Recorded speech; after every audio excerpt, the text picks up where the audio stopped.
በዚህኛው ረመዳን ከቤተሰቦቻችሁ ጋር ማክበር ያልቻላችሁና በውጭ ሀገር ያላችሁ ሰዎች እኔ ቴምር አቅርቦት ለቤተሰቦቻችሁ ያደረስኩ እገኛለሁ። እናንተ ከውጭ ሆናችሁ ብቻ እኔም በቴሌግራም በዋትስአፕና በኢሞ ያዘዛችሁኝ ለቤተሰቦቻችሁ ቴምር አቅርቦት ያደረስኩ እገኛለሁ። ከ4 ኪሎ እስከ 10 ኪሎ ያለውን ከሱቅ ባነሰ ዋጋ ላይ ለእናንተ ያቀርብኩ እገኛለሁ። ለቤተሰቦቻችሁ መላክ የምትፈልጉት እዚሁ አዲስ አበባ ውስጥ ያሉ ብቻ ያደረስኩኝ ስለምገኝ እኔን ማናገር ትችላላችሁ። አንዬን አደራ። ምን እያሉኝ ነው አባባ? እኔ ልጅ ወደ ደሴ ልሄድ ነው። ለምን? ሀገሬ እኮ ደሴ ነው እንዴ? ብትሆንስ? አሁን እኮ እዚህ መኖር ጀምራችኋል። እዚህ መኖር ጀመርን ማለት እኮ እዚህ እስከ መጨረሻው እንኖራለን ማለት አይደለም። እና እስከ መጨረሻው ነው የሚሄዱት? አዎ የኔ ልጅ፣ አዲስ አበባን እስከ መጨረሻው ነው መሰናበታት። እና አንዬንም ይዘዋት ነው የሚሄዱት? አንቺ ደግሞ ይዣት ብሄድ አደራ ሰጥሽ ነበር። አልገባኝም። አንዬ ሳታውቅ ነው የሚሄደው። ለምን አባባ? አንዬ መሄድን ካወቀች እኔም ካልሄድኩ ነው የምትለው። አንዬ ደግሞ እናንተ ጋር ነው መሆን ያለባት።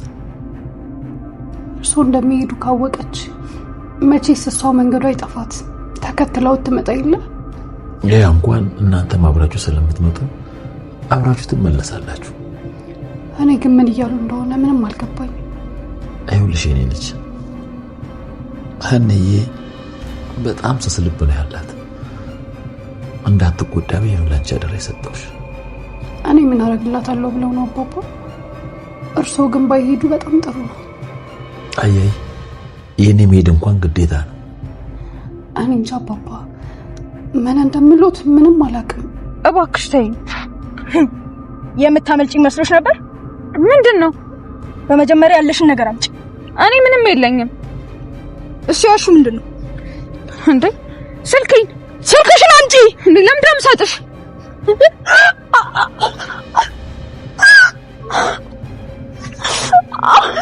ስልኬን አትወሰጅብኝ እባክሽ፣ ስልኬን አትወሰጅብኝ። ገና ህይወትሽን ወስድብሻለሁ። ቆይ ምን አድርግሽ ነው? ቆይ ሌላ ምን ይዘሻል? አንተ ምንም አልያዝኩ። አሁን ለሰራሹ ስህተት አፍንጫሽን ልስበረው ወይስ ወገብሽን ልቀንጥስልሽ? ቆይ አንቺ ማን ነሽ? ታውቂኛለሽ? እስኪ ገምቺ። እንተዋወቃለን? የሆነ ቦታ ግን ያማቅሽ ይመስለኛል። መስሎሽ ነው?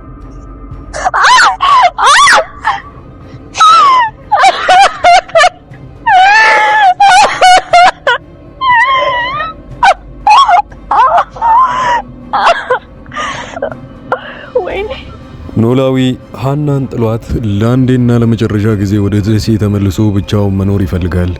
ይህንን ግን እሷ ሳይነግራት ነው መሄድ የሚፈልገው። ሃናም ደግሞ በራሷ በኩል አሁን ላይ ከአብሯት ካለው ልጅ ጋር ወደ ደሴ ተመልሳ ሁሉንም ነገር ረስታ እዛ ትንሽ ጊዜ እረፍት ማድረግ ትፈልጋለች። በዚህ መሃል ላይ ግን ኖላዊ አሁን ላይ ቅርቧ ያለ ሰው ብቸኛው ነው። ሱም ጥሏት ሲሄድ ደግሞ ምን ያህል ልትጎዳ እንደምትችል አስቡት። መጀመሪያውኑ ሃና ይሄ ሁሉ ነገር ሳይፈጠር በፊት ብዙ ነገሮች እንዳለ አጠገቧ ነበሩ፣ ደስተኛ ነበረች። ኖላዊ ድራማ 106ኛው ክፍል አካባቢ ላይ ነው ሁሉም ነገሮች የተበላሹት። ያኔ ግን ከዛ በፊት የነበረው እነተምቹ እነዘሪውን ሁሉ ከሷ አጠገብና ብዙውን ጊዜ ለሷ ሲከላከሉላት እንደነበረው አብዛኛው ጠላቶቿም የነበሩት በዛው በክፍል 106 አካባቢ ላይ ነበረ። አሁን ላይ ተምቹም ቢሆን ይሄንን ነገር ማድረግ እንደማይፈልግ እያሳየን መጥቷል። አስር ደግሞ ምን ያህል እሷን እንደወደዳትና አሁን ላይ የመጨረሻውን ውጤቱን አይቶታል። ያለምንም ባዶ እጅ መቅረትን ነበር ያሳየው። አሁን ላይ እሷን የወደዳትን ልጅ አብሮት አግኝቶት ነገር ስለ እውነታው ሳይነግረው መጨረሻም የሆነው ባዶ እጅህን መቅረት ነው። ያንተ ያልሆነውን ነገር መታገል ጥሩ አይደለም። መጨረሻ ላይ ብዙ ውጤቶችን ካየ በኋላ በጣም በትልቁ ትጎዳለህ። ያንንም ማሳየት አይጠበቅብህም እያለው ነው ያለው። ተምቹ በሌላ በኩል እስር ቤት ሄዶ ርግብን ከጠየቃት በኋላ ነገር ግን በዚህ ሰዓት አንድ ነገር ይሰማል። ያኔ ድንብላልም መታ ርግብን ስትጠይቃት ብዙ ነገር እንደሰማችና ድንብላልም መታ ያው ተምቹን እንደተናገረችው ያኔ በጣም ይናደድና እሷንም ቢሆን አጠገቡ እንዳደርስ ይነግራታል። ሌላኛው ርግብ ደግሞ ከዚህ በፊት የነበራትን ህይወት ስታስታውስና አሁን ብቸኛ እንደሆነች ከዚህ እስር ቤት ምናልባት ይቅርታ አድርገውላት እንኳን ብትወጣ ማንም እንደማይቀበላት አሳይታናለች። ታዲያ ወደ አባቷ ለመመለስም ብትፈልግ እህቴን ገዳይ ካላሳየሽኝ ወደ እኔ ጥጋት እንዳትይ ብሏት እሱም ቢሆን ወደሱ መመለስ እንደማትችልና በዛ ላይ የሞተችው አክስቷ በጣም እንደናፈቃቻትም ጭምር እያሳየችን ትገኛለች። ይህን ሁሉ ጸጸት ታዲያ እስር ቤት ውስጥ ሆና ነው እየተሰማት ያለው። ከዚህ በፊት የነበረው ክፍል ላይ ምን ያህል ጥፋቶቿ እንዳለ አሁን ላይ ዋጋ እየከፈለች እንደሆነ አሳይቶናል። ሌላኛዋ የእስር አፍቃሪ እንግዲህ ሀና ነች። ይህን ሁሉ ነገር አድርሳበት እሱ እዚህ ቦታ ላይ እንዲቀርና እንዲጎዳ ያደረገችው ብላ ስለምታስብ እሷን መንገድ ላይ ካገኘቻት በኋላ ልትጎዳት ትፈልጋለች። እንዳጋጣሚ በመጨረሻው አካባቢ የነበረው ክፍል ላይ ያንኑ ነበር ያደረገችው። እንደውም ንብረቶቿን ብቻ ወስዳ መታት ነበረ ከዛ ቦታ የጠፋችው እንጂ መጀመሪያውኑ እኮ ለተምቹ ስትናገር እንደነበረው ልትወጋት ሁላ እንደምትፈልግ አሳይታን ነበረ። አሁን አካባቢ ላይ ግን ካገኘቻት በኋላ ስልኳንና የተለያዩ እቃዋን ከወሰደችባት በኋላ ከዛ ቦታ ላይ ተሰውራለች። እቃ መውሰድና መስረቅ የእሷ ባህሪ ቢሆንም ግን እሷ ላይ ወይንም ሀና ላይ አነጣጥራ ያደረገችው ያው እኔ ማፈቅረውን ሰው ጎርታብኛለች ብላ እንድታስብ ካደረገቻት በኋላ ነው። ኖላዊ በዛው በተኛችበት ቦታ ላይ እንደተጎዳችና ማን ሊያነሳት እንደሚችል አይታወቅም። በዚህ በኩል እንግዲህ አስር የበፊቱን እያስታወሰ ምን ያህል እየቆጨው እንዳለም ጭምር እያወራና ነገሩን ለጓደኛውም እያስረዳው ያለው ነገር ቢኖር ብቻ ኖላዊ አብርሃም መሄድ እንድትፈልግ እንዳታደርጋት። እሷ አብርሃም የምትሄድ ከሆነ ብዙ ነገሮች ታሳጣሃለች። እንደምንም ብለህ እሷን እዚህ ለማስቀረት ብትሞክር መልካሙ ዜና ይሄ ነው ላንተም የሚመጥነው ብሎ ይነግሯል። በዚህ መሃል ግን ከውስጡ የነበረው ፍላጎት እሷ ሀና እንድትርቀው አይፈልግም። በኖላዊ ድራማ ላይ አብዛኞቻችሁ በጣም እንደተከፋችሁና አሁን ድረስ ኮሜንት እያደረጋችሁ ያለውን ድራማው አቅጣጫውን ስቷል፣ ተዛዝቷል፣ ለምንድነው የማይስተካከለው እያላችሁ ነበረ። ከዚህ በፊት የነበረውንና አሁን ላይ ያለውን ነገር ይሄው ነው እየተፈጠረው። እውነታው ግን ይህንን ነገር ሁሉ ሀና እንደሰለቻትና ሁሉም ነገሮች እስኪስተካከሉ ድረስ ከዚህ ቦታ ጠፍታ ወደ ደሴ ሄዳ መኖር እንደምትፈልግም አሳይታለች። ለዛም ነበረ ከሱ ጋር አብራ መሄድ የፈለገችው። ሌላኛውን ነገር ይሄ ሁሉ ሊስተካከልላት የሚችለው በዚህ መልኩ እንደሆነ ታስባለች። አሁን ላይ ድንብላልም ቢሆን በፍቅር በጣም እንደተጎዳችና ያን ሁሉ ጊዜ ከሱ ጋር የነበረች ሰዓት ላይ ምንም እንደማታቅም ጭምር አሳይታን፣ ይሄኔ ግን ከሱ ጋር ከተለያየች በኋላ በጣም ቅር ያላት እንደሚመጣም አሳይታን፣ አሁን ላይ አልችል ብላ ነበረ ተመልሳ ሄዳ ተምቹን ይቅርታ እየጠየቀችውና ከዚህ በኋላ ነገሮች መስተካከል እንደሚችሉ እየጠየቀችው ያለው። ተምቹ ግን ነገሩን በዛ መልኩ አልተቀበላትም። እንደውም እንደማይፈልጋትና ከሷ በላይ አስበልጦ ሊወዳት የቻለው እርግብን እንደሆነ ሲነግራት በጣም ትናደድና ከዛ በኋላ ጥላ ትሄዳለች። እውነታው ግን እንደዛ አልነበረም። ተምቹ መጀመሪያውኑ የሚፈልጋት እርግብን ነበረ።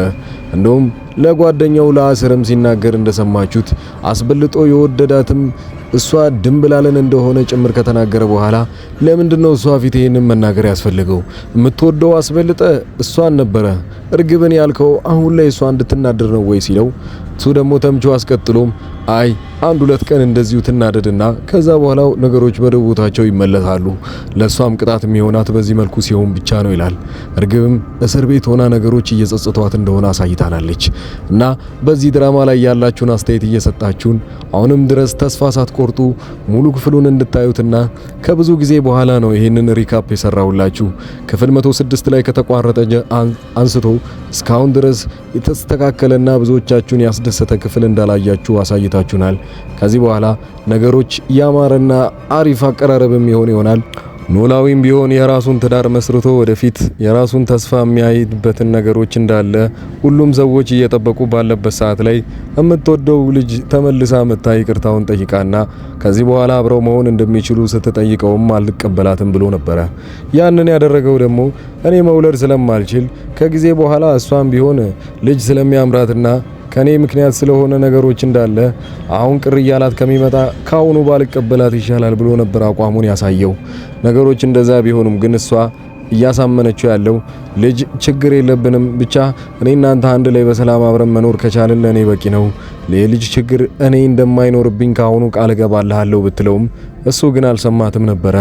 ያን እያለ ያደረገውም ነገር ቢኖር ኖላዊ ካገባት በኋላ ምናልባት የሰው ልጅ እያየችና ያኔ እያማራት ይመጣና ነገሮች ቅሬታና ክፍተት ይፈጠራሉ። ያ ከመሆኑ በፊት እየተከላከልኩ ነው ያለሁት ይላታል። ኖላዊ ይህንን ነገር በአቋሙ ቢጸናም ግን የራሱ ልጅ ሀና ጥያቄውን እያቀረበችለት ያለው ነገሮች እሷ ከተስማማች እኮ ችግር የለውም፣ ለምንድነው አብራችሁ ማትኖሩት? ለምን አልተቀበልካትም? እያለች ጥያቄዋን ስታቀርብለት ነበረ። ያንን ቢልም ግን አሁን ላይ ደግሞ ድጋሚ የሚያስፈራ ውሳኔ ወስኗል። ሁሉንም ጥሏቸው ለአንዴና ለመጨረሻ ጊዜ ወደ ደሴ ተመልሶ መኖሩን ሊቀጥል ነው። ምናልባት እንኳን ይሄን ሁሉ ከሰማች በኋላ ሀና ተመልሳ ብትመጣም ወደዚህ ወደ አዲስ አበባ ተመልሳ እንድትሄድ አብሯቿት እንድትመጡ ብሎ ትዕዛዝ ያቀረበላቸው ነው። ያ ቤተሰብ ታዲያ ተመልሶ እንደ በፊቱ ደስታው የሚመለሰው በምን መልኩ ሊሆን ይችላል? ይህን ቀጣዩ ክፍሎች ውስጥ አብረን የምናይ ይሆናል። የዚህን ድራማ ተከታታዮች እይታው እየቀነሰ ስለሆነ ላይክ፣ ሰብስክራይብ እና ኮፒ ሊንክ ማድረጋችሁን አትርሱ።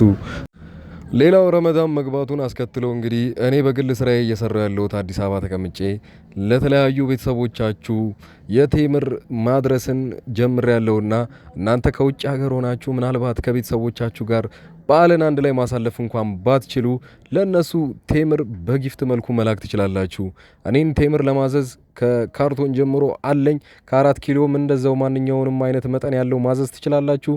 በየቤታቸው ማደርስላችሁ ይሆናል። ሰፋ ያለ መረጃ ያለዚች ቀጭን ቪዲዮ አለች፣ እሷን እንከታተል። በዚህኛው ረመዳን ከቤተሰቦቻችሁ ጋር ማክበር ያልቻላችሁና በውጭ ሀገር ያላችሁ ሰዎች እኔ ቴምር አቅርቦት ለቤተሰቦቻችሁ እያደረስኩ እገኛለሁ። እናንተ ከውጭ ሆናችሁ ብቻ እኔም በቴሌግራም በዋትስአፕና በኢሞ እያዘዛችሁኝ ለቤተሰቦቻችሁ ቴምር አቅርቦት እያደረስኩ እገኛለሁ። ከ4 ኪሎ እስከ 10 ኪሎ ያለውን ከሱቅ ባነሰ ዋጋ ላይ ለእናንተ እያቀረብኩ እገኛለሁ። ለቤተሰቦቻችሁ መላክ የምትፈልጉት እዚሁ አዲስ አበባ ውስጥ ያሉ ብቻ እያደረስኩኝ ስለምገኝ እኔን ማናገር ትችላላችሁ።